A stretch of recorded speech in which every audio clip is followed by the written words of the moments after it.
You know, I should be out here celebrating what had happened at Hostile Environment, but unfortunately, tonight is about a tragic incident that happened. Now, for those of you who are not aware, it seems like that Jerry Palmer took it upon himself to attack young Dan Wilson for no apparent reason whatsoever. You know, we were out here having a fine, clean wrestling match when Jerry Palmer attacked this young man for no reason. He turned into some kind of feral dog, like a savage animal. It was like pro wrestling's answer to 9/11. Except the irony is, instead of a heroic fireman, we had this beast, this savage, this animal with no account for human life, and he attacked Dan Wilson, and he drug him into this cage, and he beat him to where he was bleeding. He had to... You people are animals, just like Jerry Palmer, you see. This man had to be rushed to the hospital. He needed 39 stitches in his head. And then he held him for 500 pounds of Iceberg to jump off the top rope. You know, that's really sick and disgusting because Dan Wilson is in a wheelchair right now with a dislocated hip because of what happened out here. You people make me want to puke. Now, not only what he did to Dan, which was a tragedy, it was not the only criminal act that happened that night. You see, because at the end of that match, Ace Rockwell took Shawn Tempers and handcuffed him right here to these ropes. And he was pounding him with his fist, and he was pounding away, but Shawn Tempers was taking every blow. He wasn't feeling anything. He was just about to bust loose from the handcuffs, and Ace Rockwell was screaming at the top of his lungs, "Why won't you quit? Why won't you quit?" And that referee heard the word quit and rang the bell. Shawn Tempers never quit. We would have won that match. The Universal Soldier was standing tall. And the NWA Elite and the Devil's Rejects, we were all standing tall at the end of that match. And they rang a bell prematurely. But Ace Rockwell, you're gonna pay for that. And in fact, right now, I'm gonna let Shawn Tempers address you himself because he's got something very important that he'd like to say. Shawn, tell him. That's right, Ace Rockwell. Now, you may have got away with something in the War Games, and you think you're some kind of tough guy now, but all you did to prove to me that the only trick you got up your sleeve is a sucker punch. And now all of a sudden you think that you deserve another shot at this television championship, Ace? How many times do I have to beat you before you realize that you're nothing but a punch-drunk moron and I'm a world-class scientific wrestler? But you know, because I am a fighting champion, I would be willing to give you another shot. That's if, and only if, you can beat me in a match where any punch thrown results in an immediate disqualification. And I'm so confident that you can't win a match without punching somebody. If you were to somehow eke out a victory, not only will I give you a match at Fright Night, I'll even let you pick the stipulation. But Ace, I wouldn't get your hopes up too high, because I'll... Shawn Tempers, you're doing a whole lot of talking for no reason. Because if you wanted a match with me, all you gotta do is ask. Anytime, anywhere, any place. I just want to get my hands on you, and I want to take your NWA World Television title. So yeah, Shawn, yeah, I'm taking you up on your challenge, and I'm gonna beat you.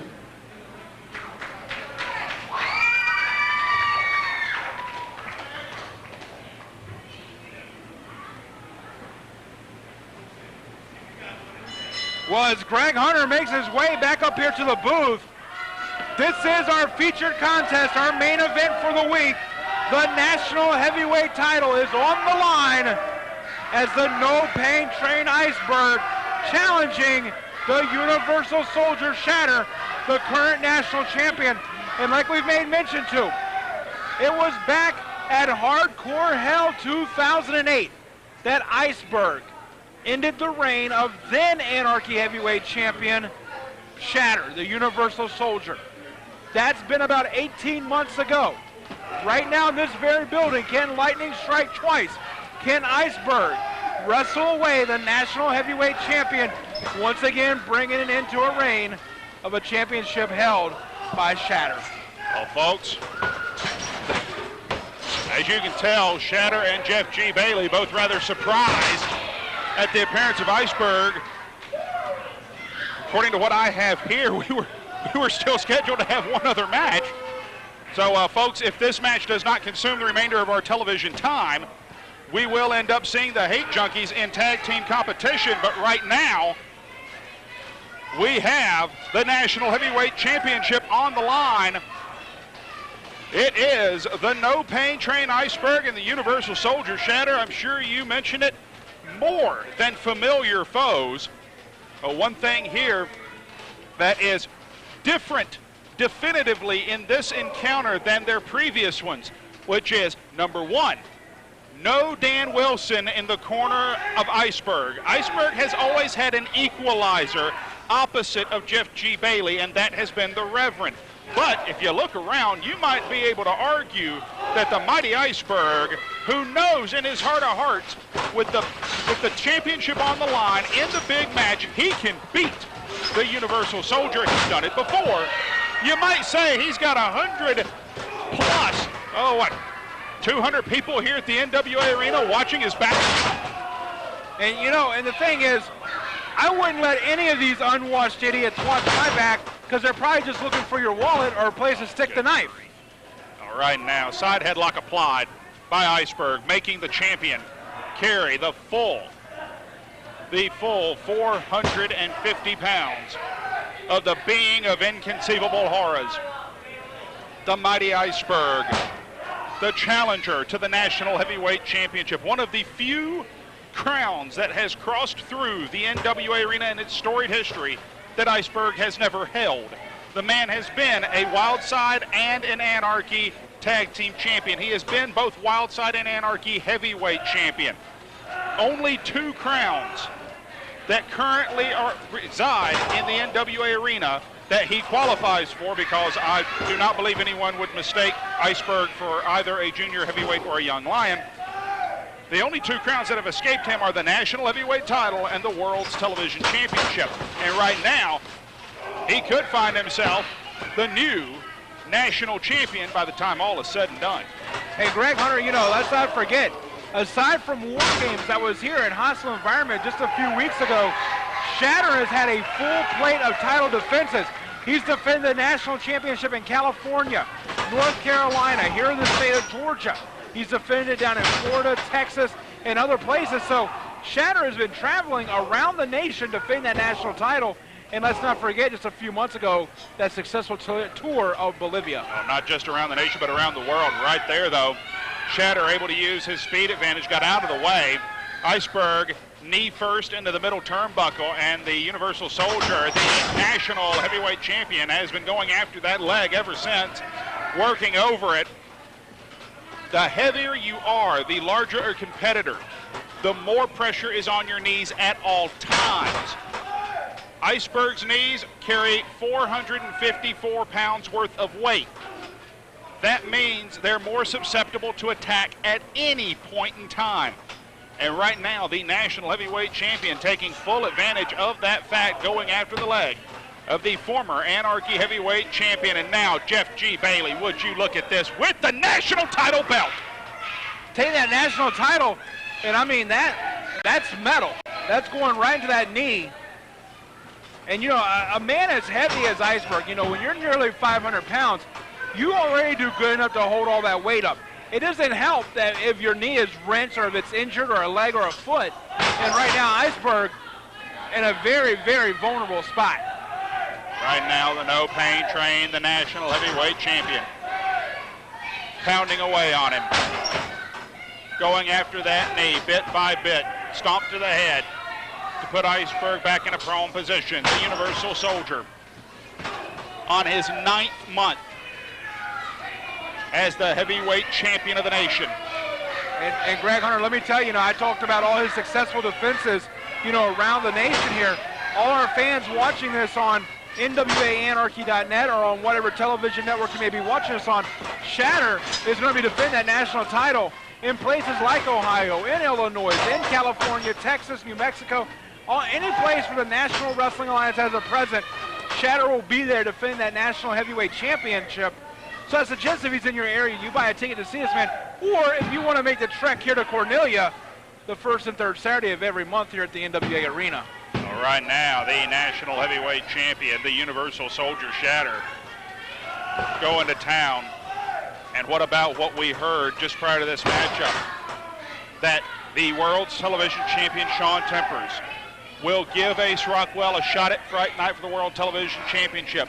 Ace Rockwell can name his match, the only condition being that in order to win that opportunity, he has to defeat Shawn Tempers one-on-one in a match where a punch results in an automatic DQ.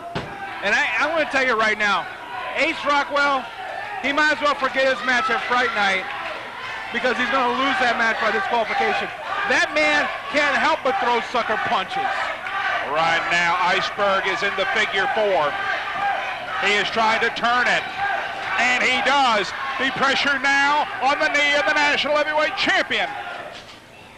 And Greg Hunter, we talk about the history between these two men. We talk about the Anarchy Heavyweight Championship. We talk about Shatter being the first man to pin Iceberg in Anarchy and the first man to ever make Iceberg submit within the War Games back in 2007. But also, these were the two men who just started War Games just a few weeks ago back at Hostile Environment. You are absolutely right. These two men, much like everyone who walked out of Hostile Environment, still recovering. They cannot be 100%.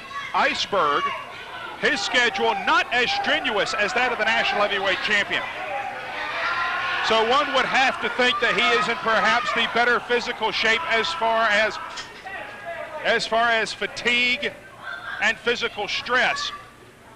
But right now he has been taking a beating from the Universal Soldier since the bell rang for all intent and purpose.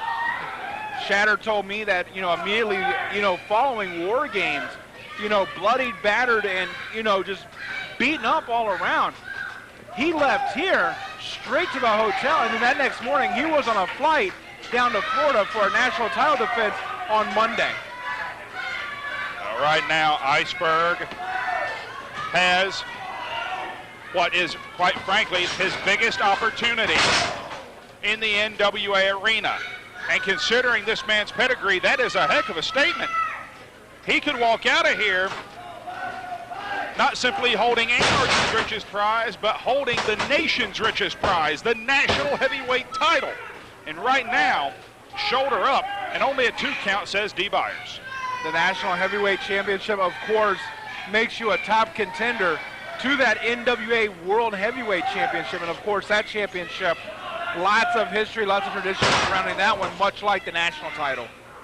All right, now, Iceberg on the receiving end. The crowd here getting behind the No Pain Train, and what an unusual sound that is. For 4 years, these people have booed, have condemned the No Pain Train, Iceberg, and I'll be the first to admit I among them, because from the inception of the Devil's Rejects, Iceberg was there, perpetrating some of the most vile and heinous attacks in the history of the NWA arena. But since leaving the Rejects, since being removed from that group, fired for all intent and purpose by the Reverend Dan Wilson, for whom, despite the words of Jeff G. Bailey, I will not shed a glass tear for, he got what he deserved at Hostile Environment. And if you check it out on DVD, you'll see what I mean. Right now, well, you know, I've never been a fan of Dan Wilson's. I've never really liked Dan Wilson, but I would agree with Jeff G. Bailey. What Jerry Palmer did to him in an unprovoked attack was disgusting. Disgusting? Maybe, but not unwarranted. And right now, the national champion has to worry about a limb of his own. He went for an elbow drop from that second rope and got nothing. Iceberg able to get his legs out of the way and now pounding away on the national heavyweight champion. Still moving gingerly on that knee. Iceberg set too early. Caught a boot in the midsection. Oh, wait a second. Iceberg goes nowhere on that shoulder tackle. And now, leg drop with the bad leg. And you can see that hurt Iceberg, but he makes a cover. And only a 2 count. Only a 2 count right there, and that's mainly because Iceberg not thinking on his feet. Dropping that damaged leg may have done more damage than good, as I was saying. But right now, both men spitting this one. It's going to be the first one to his feet that's going to have the advantage. Both men to their feet simultaneously, but it is the national champion the first to spring into action. That shoulder tackle, a pair of right hands, and now he mounts the center rope. The national heavyweight champion taking time here to argue with the crowd, and now the national heavyweight champion just got powerbombed! Just got powerbombed, and how ironic is that? When he first pinned Iceberg, that was... And here comes the world's television champion. Shawn Tempers hits the ring. Dee Byers letting this one go. A clip. Shawn Tempers has yet to actually hit Iceberg. That, however, will draw the disqualification. Let's go to Michael Gentry for the word. Ladies and gentlemen, referee Dee Byers has disqualified Phil Shatter. Therefore, your winner, Iceberg. Iceberg, your winner by disqualification. A title does not change hands on a DQ, however. So the national heavyweight champion is still the Universal Soldier, Phil Shatter.